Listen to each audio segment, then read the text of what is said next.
Bienvenue Tamara Adrian, merci de nous rejoindre autour de ce cycle de conférences sur la sexualité, spiritualité et droits humains. Tamara Adrian, vous êtes avocat, professeur de droit et également député au sein de votre pays au Venezuela. Vous êtes notamment spécialisé sur les questions des droits humains en lien avec la sexualité, la santé sexuelle et le genre. Vous allez nous parler aujourd'hui de la question des interdits en lien avec la sexualité vers une protection des droits humains comme un outil de lutte contre les violences sexuelles. Alors, pour démarrer sur cette notion de spiritualité, par rapport au sentiment religieux, la religion qui est née comme un lien entre les hommes et qui a tout d'abord été célébrée autour des esprits, des mythes, des processus initiatiques, la culture des ancêtres également, et puis petit à petit autour des temples qui centralisent cette religion et moralisent la vie sociale et politique.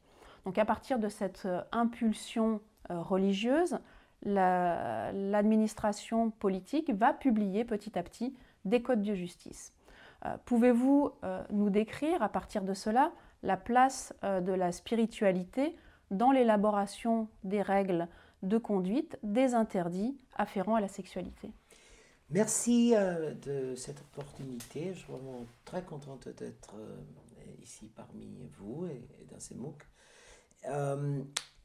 Dans tous les êtres humains, il y a deux forces qui s'opposent. C'est les forces de ce qu'on appelle l'humanité dans le sens le plus large du mot, l'intellectualité, la spiritualité ayant une place importante, déterminante dans ces domaines. Et d'une autre part, il y a notre animalité propre qui conduit à des violences de tout genre, à des guerres.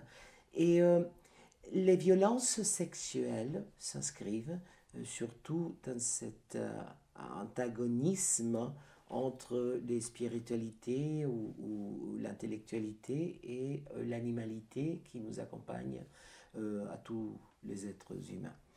Alors, l'histoire montre que au moins 25 siècles de régulation de la sexualité et particulièrement de certaines violences ont échoué. Ont échoué parce qu'on n'a pas réussi à diminuer le nombre d'agressions, le viol, les agressions porteurs-femmes, les castrations qui étaient punitives à un moment donné à Rome, ou alors puis les castrati, qui était aussi une forme horrible de violence contre les enfants. Ça fait jusqu'à 150 ans. Ça toujours avait place particulièrement en Italie.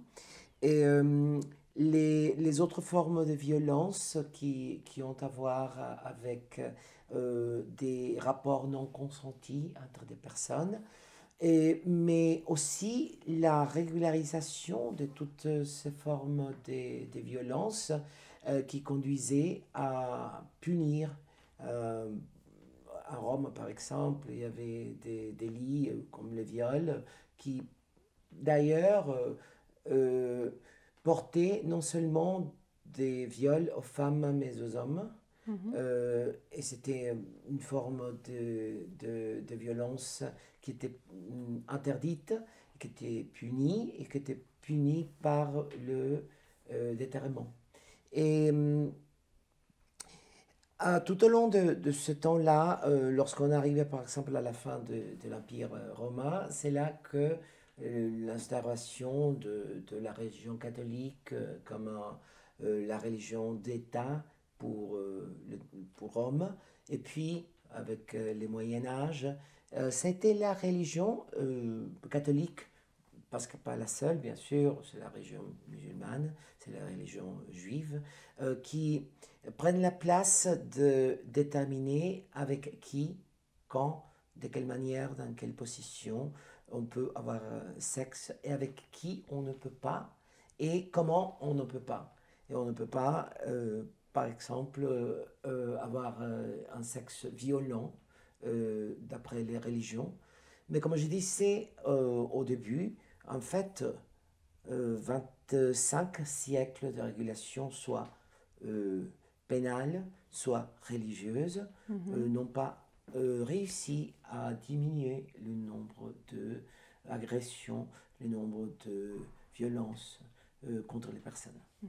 Donc, si je comprends bien, cette spiritualité où les religions apparaissent dans un premier temps comme un régulateur des comportements entre les humains, mais j'ai tout de même l'impression que cette régulation, surtout à l'origine, était quand même, on va dire, au bénéfice de l'homme plutôt que de la femme. Est-ce que vous pouvez nous expliquer un petit peu cela? Certainement, oui. Les religions, surtout la religion catholique à un moment donné, mais aussi la religion musulmane, le Coran, ou la religion juive, les trois grandes religions monothéistes, sont particulièrement paternales et patriarcales. Dans le sens que le patriarche et le père, ce sont les figures centrales du pouvoir, et que toute la régulation cherche à protéger l'homme.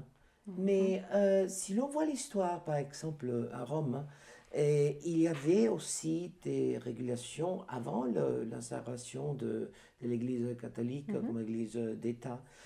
Il y avait aussi des régulations qui avaient à voir beaucoup avec la volonté expansionniste de, euh, de faire croître la population.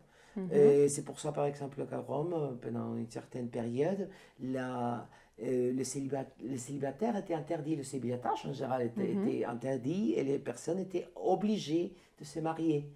Mais en même temps, les femmes, et c'était seulement les femmes, euh, ne pouvaient pas avoir des relations avec d'autres personnes sous peine d'être punies par le délit d'adultère. Mais ça ne concernait que les femmes. Voilà. Mais lorsqu'on arrive au Moyen Âge, du fait, bien sûr, de la chute de l'Empire romain, on trouve cette régulation qui parfois, dans le haut Moyen Âge, a eu à voir aussi avec les interdictions qui étaient propres à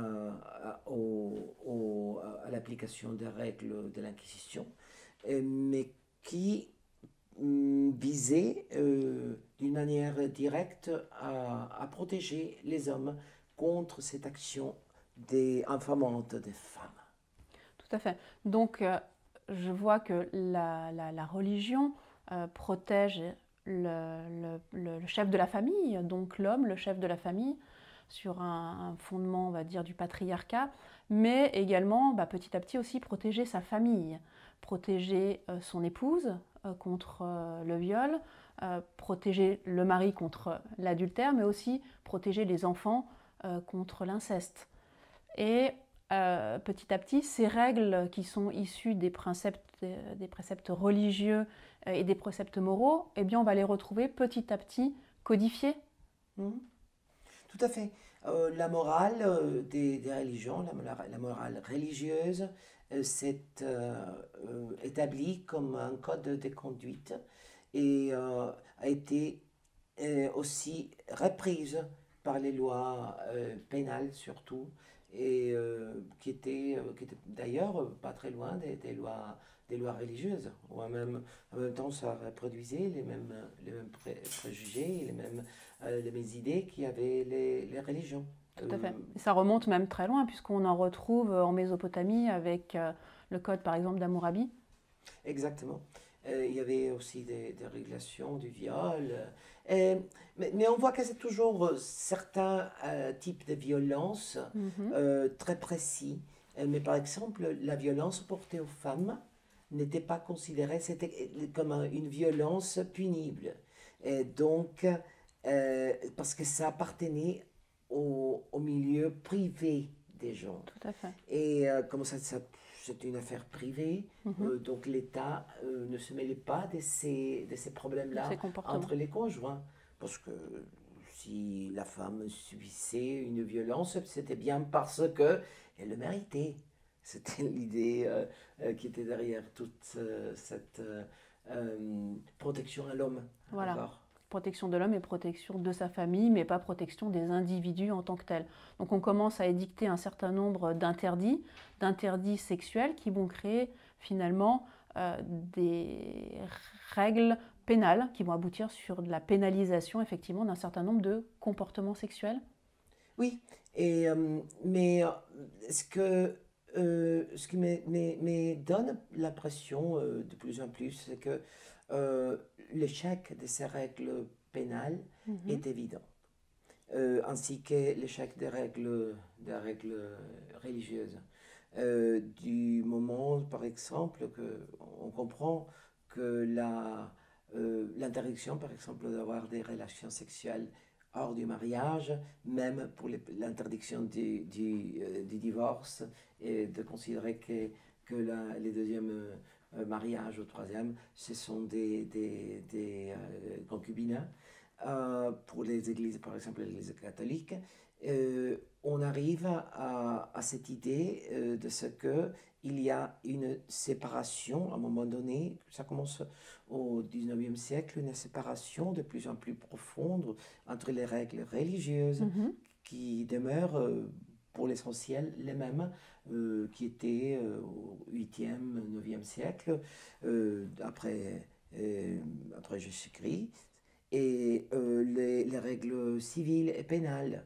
Et c'est là où on arrive peut-être où on est né, on commence à voir maintenant, c'est que euh, les, euh, les droits humains se portent les nouvelles règles où nous donnent des guides pour qu'on puisse envisager la violence sexuelle d'une manière différente, différente à la simple punition, et qui est basée surtout dans la responsabilité Individuel. individuelle, la responsabilité collective individuelle en tant que chaque personne devrait croître, devrait dans le développement de sa personnalité, devrait arriver à cette conclusion de ce que la violence, tous ces genres de violence, comme toute autre violence, Mhm. affectent l'individu en tant que tel,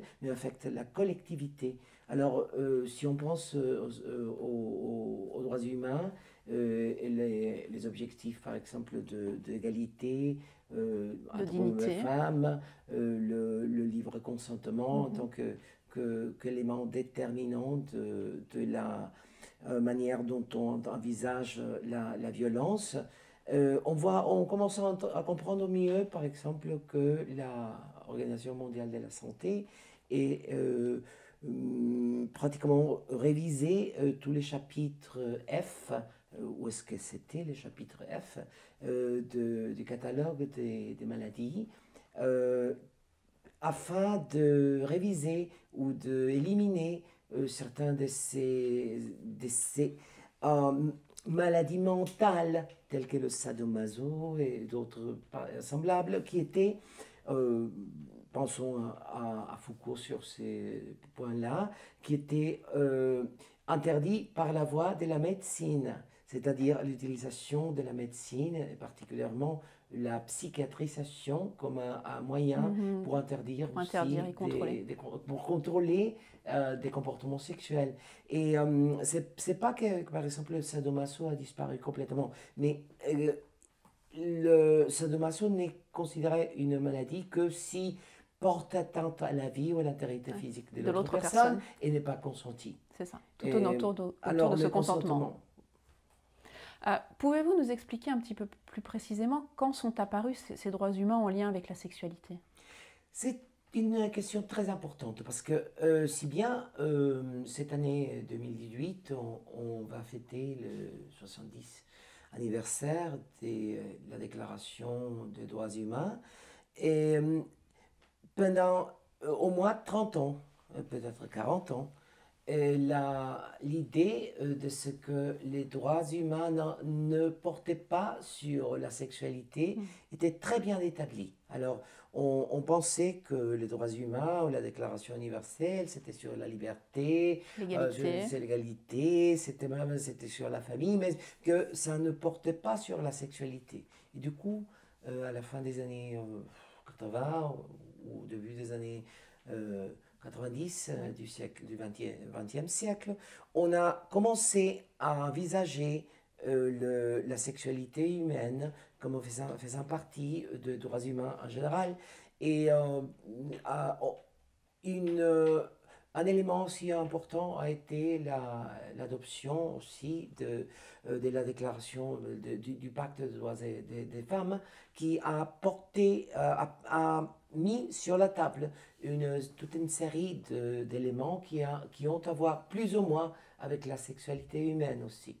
Et de ce coup, on commence à repenser la déclaration du point de vue des droits sexuels et des droits reproductifs d'une manière beaucoup plus ouverte.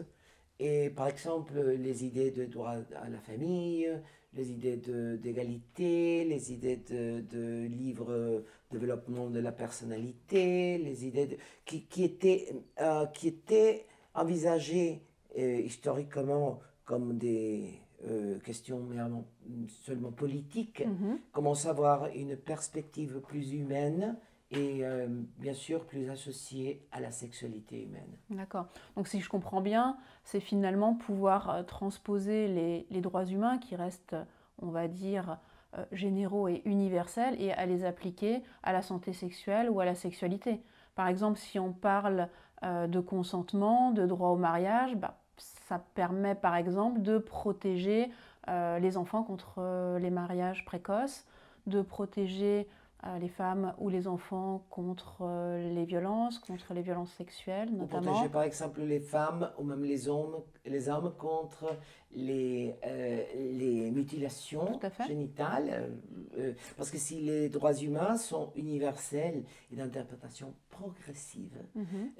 il faut là, par exemple, pendant longtemps, certains pays disaient bon, euh, on peut faire ceci ou cela ici dans notre pays Mhm. parce que ça fait partie de notre culture Ou de notre ou religion. de notre religion. Alors que euh, tout à coup, on a commencé à leur dire non, écoutez, par exemple, concernant la mutilation, de l'excision du clitoris d'une manière régulière dans Mhm. certains pays africains, on leur a dit, écoutez, les valeurs, ce que vous appelez les valeurs traditionnelles, ça n'a rien à voir avec les droits humains dans votre cas, et c'est interdit. Donc on doit Euh, faire prévaloir les droits humains sur les principes culturels ou religieux qui ne respecteraient pas finalement les droits humains. Exactement, ça c'est le grand tournant qui s'est Mhm. produit à la fin des années 90.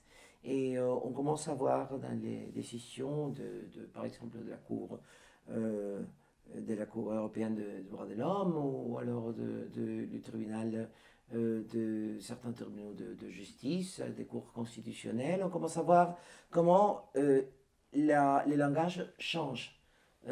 Donc on a à voir avec des choses qui étaient auparavant considérées comme naturelles.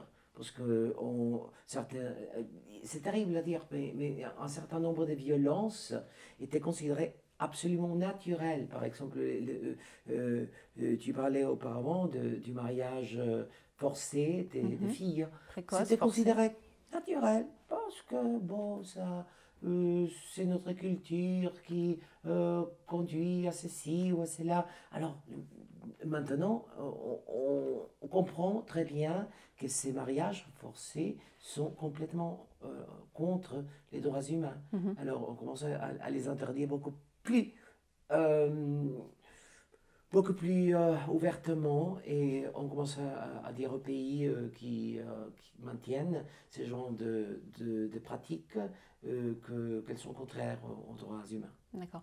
Donc c'est un petit peu aussi ce dont on parle quand on parle des droits sexuels. Finalement, ce sont les droits humains appliqués à la sexualité. Donc ce n'est pas une nouvelle catégorie de droits, mais c'est la même chose. C'est les droits humains qu'on applique à la sexualité, qu'on appelle les droits sexuels. Et donc, comment on peut mobiliser ces droits sexuels pour lutter justement contre les violences que tu viens de décrire? L'éducation, je crois que c'est la clé. L'éducation sur la sexualité, l'éducation sur les droits humains en général. Sur les valeurs humanistes. Sur les valeurs humanistes. Ça devrait nous aider à changer, surtout les nouvelles générations, sur ce qui doit ou doit pas avoir lieu dans les relations humaines, les relations sexuelles entre des personnes consensuées d'une façon libre, consciente. Et je crois que les nouvelles générations commencent à agir d'une manière différente dans beaucoup de pays. Elles sont plus ouvertes, plus tolérantes. Et je crois bien qu'il y a une tolérance de plus en plus importante, non seulement vers les groupes qui étaient considérés comme des groupes marginalisés. Oui, ou des minorités sexuelles. Voilà, des minorités sexuelles, les personnes, par exemple, engagées dans le travail sexuel. Et tout ça, ça commence, je crois, à changer petit à petit. Et du coup, on peut envisager un futur plus lumineux, un futur plus juste, et surtout un futur qui donne la place à une régulation volontaire des sexualités et qui ne porte pas atteinte aux personnes seulement à cause des agissements consentis, mais de ceux qui pourraient porter atteinte à l'intégrité physique qui n'ont pas été consentis. Très bien. Donc finalement, il faut qu'on arrive à créer de nouveaux outils, des nouveaux outils éducatifs pour permettre des relations entre les individus plus respectueuses des différences, mais également plus respectueuses de l'intégrité de chacun et dans le but de faire diminuer ces violences sexuelles. Exactement. Comme je disais au début, je crois qu'on peut faire, on a fait le tour. Je disais au début que 25 siècles de régulation punitive n'ont pas abouti à réduire des violences sexuelles, et que le but de l'éducation sur la sexualité, ça devrait être de donner une autre perspective basée dans les droits humains pour que ça puisse diminuer effectivement d'une manière consciente et d'une manière libre les violences sexuelles. Très bien, Tamara. Je te remercie pour ces propos très intéressants sur le lien entre spiritualité, sexualité et droits humains.